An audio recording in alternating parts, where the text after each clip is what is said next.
Quand tu as fini ta phrase, je dirais quelque chose. Voilà. Juste deux choses encore. Du coup, on a les pays. Non, mais Deux pages. Non, mais oui, mais après.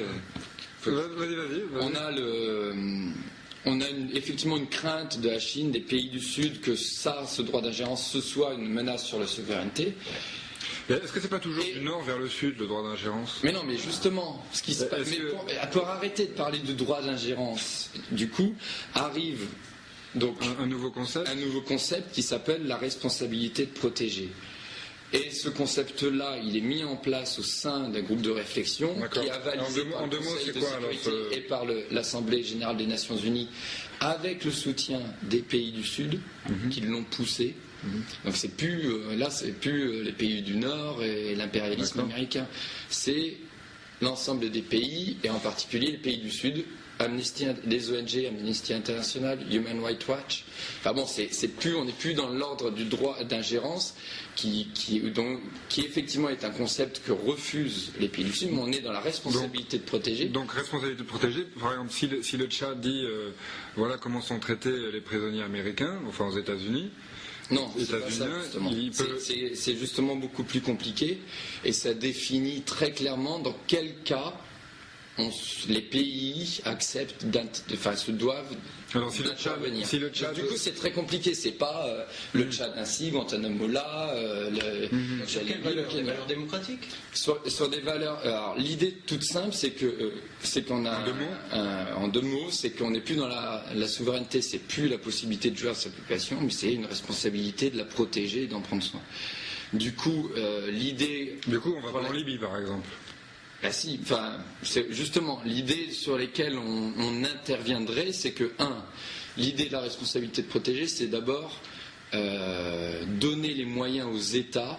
D'abord, c'est tout un état de prévention, c'est-à-dire la communauté internationale se doit de donner les moyens d'avoir des États stables, c'est-à-dire donner des moyens aux États pour qu'ils construisent une administration forte et qui marche. Un régime de loi. C'était stable. Un régime de loi, qui n'est pas forcément le cas de Kadhafi. Il y avait des lois sur non, mais de droits respectant les valeurs des droits de l'homme. Encore une fois, c'est une version démocratique, le droit Ou une version. Mais c'est pas le droit d'ingérence, c'est une version de respect occidental sur lequel se sont mis d'accord tous les pays. Kadhafi était d'accord aussi. Mais Kadhafi a signé, après il les a pas respectés, c'est autre chose ça. Mais juste. D'accord, mais le cynisme n'empêche pas de signer un truc sans y croire et sans l'appliquer. Moi, je voudrais juste dire, puis après je te laisserai terminer, mais sur ce fait que on essaye, mais que ce soit pour la démocratie, le droit d'ingérence, enfin à droite à gauche, on essaye d'imposer les devoirs d'ingérence aussi. Non, mais l'ONU par exemple, ONU comme ONU. Conseil de sécurité, on est 5 à la tête d'un truc. Donc, non mais on essaye d'imposer 2000 ans d'une histoire de la pensée. Par exemple, je prends le cas de la démocratie ou des droits de l'homme. Nous, ça fait plus de 2000 ans qu'on penche sur ce devoir-là. Toute la philosophie occidentale travaille sur cette question-là. Parle à un arabe ou à un chinois d'Aristote.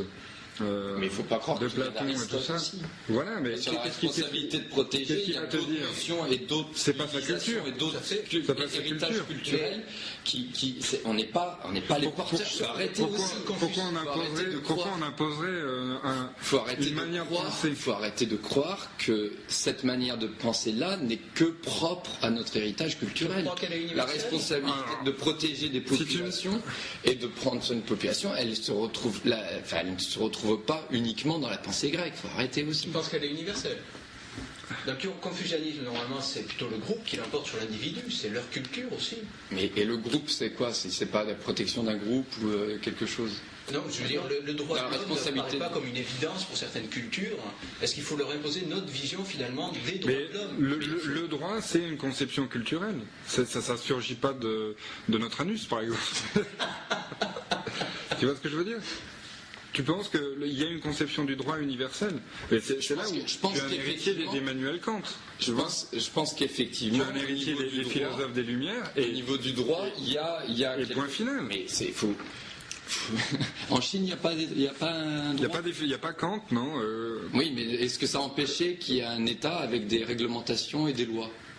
Est-ce que c'est parce que les Chinois sont mis à lire Kant? Je dis pas que la loi. Je pense qu'ils en ont fait avant que Kant soit né. Je dis pas que la loi est le produit de Kant. Il y a eu des lois avant Kant, je suis pas stupide. Et donc, il est en train de me traiter de con. Non, je te traite de con. Quantifère. Non, le problème en fait est de voir que il n'y a pas une conception du droit, même s'il y a du droit un peu partout depuis tout le temps, pas une conception du droit universelle. Que même si on en rêve depuis très longtemps, ça ne se passera jamais. Alors on essaye de se mettre d'accord, on essaye de mettre d'accord ceux qui ne sont pas d'accord en utilisant pourtant ça avance petit à petit, douloureusement. Mais toi tu y crois. Et dans la crise, c'est pas que j'y crois. C'est l'espoir qui fait vivre. De questions de crainte, je vous explique. Là c'est des choses qui existent et qui sont en marche. Et justement, c'est une mise à jour. Enfin qui ne marche pas, par exemple. La Libye, ça ne marche pas. Qui est plus par exemple sur le niveau du droit international. Il y a quand même eu l'établissement. Il est bon pour continuer sa phrase, parce que je ne me laisserai pas enfermer dans les intimidations. Il y a quand même eu la création de tribunal pénal international sur la Bosnie-Herzégovine, sur le Rwanda. Il y a quand même. Qu'est-ce qu'il faut aller chercher? Les criminels de guerre, il faut faire. Oui, mais on est allé chercher et. Donc, tu es un puriste finalement. Tu es pour le droit d'ingérence. Mais qui a envoyé? Non mais arrêtez. Qui a envoyé Milosevic au tribunal pénal international de l'Haye? C'est l'OTAN. Non. Ah, ben c'est vrai qu'il n'a pas. C'est vrai, il a été arrêté, effectivement, c'est les Serbes eux-mêmes. Il a été arrêté. Merci. Bon, c'est les Serbes eux-mêmes. Est-ce qu'il fallait y aller si les Serbes pouvaient faire le boulot eux-mêmes finalement? Mais est-ce qu'il fait? Mais c'est pas Milosevic qu'on est arrêté avec l'OTAN. Ce qu'on a empêché avec l'OTAN, c'est le massacre des Albanais du Kosovo, ce qui est totalement différent. Et c'est ensuite les Serbes eux-mêmes qui ont renversé Milosevic. Tu penses qu'on a là une solution applicable universellement? On peut renverser tous les dictateurs? Mais est-ce que pourquoi pas on va sauver les Tchétchènes en traversant les Russes? Qu'est-ce que sauver les Tibétains? Qu'est-ce que dit la responsabilité de protéger? C'est justement un ensemble de normes et de contraintes qui fait qu'à un moment la communauté internationale se doit de protéger. Donc c'est une notion de fondamental, c'est comme ça. Après, et Poutine. Non mais ça c'est des règles, une norme internationale qui est en train de se mettre en place, sur lequel les pays se sont mis d'accord. Après, évidemment, on ira plus facilement en Libye qu'en Chine. D'après moi, on n'ira jamais en Chine. La Chine, c'est pas mal quand même. Réalistiquement et cyniquement, la Chine est beaucoup trop forte. Voilà. Est-ce que le droit d'ingérence, c'est l'outil cynique? Je ne répondrai pas à cette question parce qu'il faudrait arrêter de parler du droit d'ingérence. Mais c'est ta vision finalement. Je ne parle pas de droit d'ingérence. Je parle d'une notion qui est justement plus complexe. C'est un sophiste sur les mots, mais et qui permet justement parce que c'est totalement différent. C'est deux concepts différents. Alors après, vous pouvez dire je suis puriste, mais c'est justement ce que j'ai essayé d'expliquer, c'est que la notion elle a changé.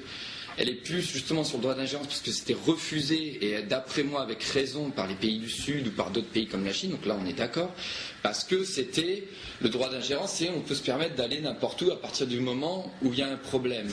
Or justement, la responsabilité de protéger, tous les pays se sont mis d'accord. Ben oui, mais ça c'est le cynisme, et là on n'en sortira pas. Oui, on est d'accord. Tu parlais Mais c'est pas parce qu'il y a ce cynisme-là qu'il ne faut pas essayer d'avancer. Enfin, moi, en Europe par exemple, on a le cynisme européen qui dit l'Europe ne sert à rien et compagnie. C'est juste parce que d'après moi, tous les cyniques qui disent ça, c'est parce qu'ils sont juste portés par leur romantisme qui leur fait croire que leur idée, c'est que l'Europe va tout changer. Non, l'Europe, c'est quoi? Institutionnellement, si on lit les traités, l'Europe n'a pas vocation à régler les problèmes du monde. L'Europe, qu'on arrive à se mettre d'accord là-dessus, c'est pour l'instant un club de riches qui protège ses intérêts et qui arrive à se mettre d'accord entre eux sur des accords économiques ou de normes de droit pour que ça se passe bien. Et ça a des résultats remarquables. C'est l'intégration européenne. C'est un but très personnel. Il essaye de nous fourguer des idées comme ça. C'est la Macédoine, donc ça paraît une question internationale totalement ridicule et secondaire. Mais on a empêché quelque chose en Macédoine. Mais ça a été la diplomatie. Je reviens sur le. Oui, puis après, il va falloir conclure. Justement, en forme d'ouverture, je reviens sur le concept. On sent bien que c'est une savonnette qui glisse entre les doigts. Non, juste sur le droit d'ingérence, si on pourrait, y revenir et d'insister. Si on pourrait y ajouter un autre qualificatif que humanitaire, droit d'ingérence environnementale, par exemple. Il veut plus parler de droit d'ingérence. Est-ce qu'on peut sanctionner le Brésil en ayant une sorte de droit d'ingérence environnementale parce qu'il déforeste trop? Est-ce qu'on peut mettre ce pays sous embargo en disant, voilà, vous êtes en train de raser une forêt à un rythme trop élevé? Est-ce qu'on peut leur mettre... Alors, à ce moment-là, moi je veux bien, mais à ce moment-là, il faut arrêter d'être complètement schizophrène. C'est nous les schizophrènes? Oui, c'est nous, enfin moi compris, et la population européenne et tous ceux qui mangent du bœuf en général. Donc c'est pas une valeur liée à Aristote, ça. On peut être d'accord. C'est pas Aristote qui manger du bœuf. Les Brésiliens mangent aussi du bœuf. D'accord. Les Brésiliens mangent aussi. Les Chinois aussi. Et les Japonais, ils aiment. Les Chinois ils bouffent beaucoup de riz quand même. Alors, ouverture. Et donc sur le Brésil, pourquoi est-ce qu'on déforeste? C'est parce qu'on veut faire pousser du soja pour nourrir nos bœufs. C'est quand même de l'ingérence, mais c'est plus vraiment de l'ingérence puisque on n'a plus le droit vraiment de. Ça peut se transformer en ingérence. Ça peut se transformer en ingérence. Changer l'étiquette sur la boîte. Ouais. Ça peut se transformer en ingérence. Mais juste ton idée, puis après on conclut. Ton idée sur la Libye, c'est quoi? C'était un droit de protéger La Libye, par rapport à les questions qu'il faut se poser, c'est que, dis-nous, vas-y. Est-ce qu'il y avait une population à protéger? C'est-à-dire, est-ce qu'il y allait avoir des crimes contre l'humanité. Non, mais des crimes de guerre. J'ai pas dit crimes contre l'humanité. Est-ce qu'il y allait avoir ça? Laurent, il y a 6 000 morts depuis le début de l'insurrection en Libye. Il y en a 10 000 exécutés par an en Chine. Pourquoi on ne va pas en Chine? Il y en a chaque année 10 000 qui sont exécutés en Chine. Mais pourquoi est-ce qu'on ne va pas en Chine? En 10 ans, ça fait 100 000. 100 000.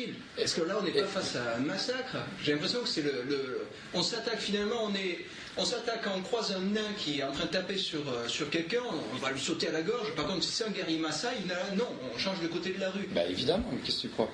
Donc on est d'accord, c'est de la réelle politique. Bah, j'ai jamais parlé de... mais évidemment qu'on est avec les faibles. Mais évidemment qu'on est dans la réelle politique. C'est pour ça que j'ai dit la responsabilité de protéger, par exemple, par rapport à la Chine. Quand même, le droit d'ingérence. Mais ton idéalisme à toi, c'est de dire il faut aller en Chine. Moi, je te dis pas ça. C'est toi qui es idéaliste. Je pense que le concept est hypocrite. Et est-ce que c'est parce qu'on va pas en Chine qu'il faut du coup laisser... Moi, mon idéalisme, ça serait que les Chinois viennent nous faire la morale. Confucius fasse la morale à Kant. Pourquoi pas? Mais pourquoi? Après, sur la Libye, vous n'avez pas voulu répondre à la question que je vous ai posée, mais après, c'était celle-là qu'il fallait se poser. Est-ce que tu peux nous la répéter? La première question par rapport à un moment à la question de l'intervention, c'est est-ce qu'il y allait avoir des crimes de masse qu'on pouvait empêcher? D'accord. Alors, moi, je te posais une question. Est-ce qu'en Irak, ça ne va pas être le même cas? Cette question, tous ceux qui connaissaient la Libye, c'était oui.